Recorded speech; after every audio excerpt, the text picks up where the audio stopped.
Hello everyone, আসসালামু আলাইকুম। কেমন আছেন সবাই? আই হোপ আপনারা সবাই ভালো আছেন। আমি কোহিনুর ফিটনেসের উপরে ভিডিও করে থাকি। আমার ভিডিও দেখে যদি আপনাদের ভালো লাগে, আমার চ্যানেলটাকে সাবস্ক্রাইব করে পাশে থাকা বেল বাটন প্রেস করে আমার সাথে থাকবেন কন্টিনিউ ভিডিওগুলো পাওয়ার জন্য। আর আমার ভিডিও দেখার পরে যদি আপনাদের সামান্যতম উপকার হয়, সেক্ষেত্রে আপনাদের ফ্রেন্ডস অ্যান্ড ফ্যামিলিকে আমার চ্যানেলটা শেয়ার করবেন এবং ফলো দিতে বলবেন, এটা আমার রিকোয়েস্ট।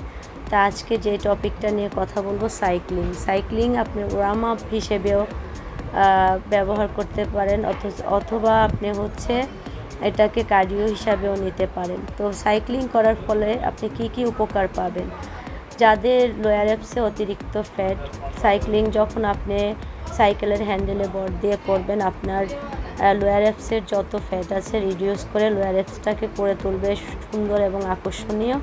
পাশাপাশি আপনি আরেকটা উপকার পাবেন, সেটা হচ্ছে আপনার যে অতিরিক্ত ফ্যাট আছে পায়ে, সেটাও রিডিউস করবে। ওয়েট লস করতেও সাইকেল অনেক উপকার আসে।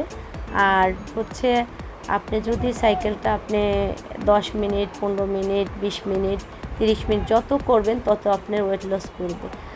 আর আপনি সাইকেল করতে করতে যখন আপনার শরীর থেকে প্রচুর ঘাম বের হবে, সেটাতে আপনার দ্বিগুণ উপকার আসবে। আপনার স্কিনের ভিতরে যে ময়লাগুলো থাকে লোমকূপে, তো ওইটা ফ্যাট রিডিউস করে আপনার স্কিনটাকে করবে টান টান এবং স্কিনের ব্রাইটনেস বাড়াবে দ্বিগুণ তিনগুণ। তো যারা এক্সারসাইজ করে তাদের কিন্তু স্কিনের ব্রাইটনেস দিনে দিনে বাড়তেই থাকে।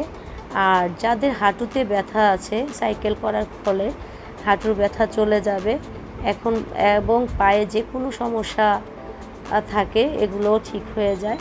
তো আপনারা চেষ্টা করবেন প্রতিদিন সাইকেল অন্তত 10 মিনিট 15 মিনিট করার জন্য। আর যারা এসিতে জিম করেন তাদেরকে আমি বলবো এসি অফ করে দিয়ে জিম করবেন, কারণ আপনার যে উপকারটা পাচ্ছেন এসি অফ করে, যে আপনার যে প্রচুর ঘাম হচ্ছে, ঘামের সাথে সাথে আপনার স্কিনটা পরিষ্কার হয়ে যাচ্ছে।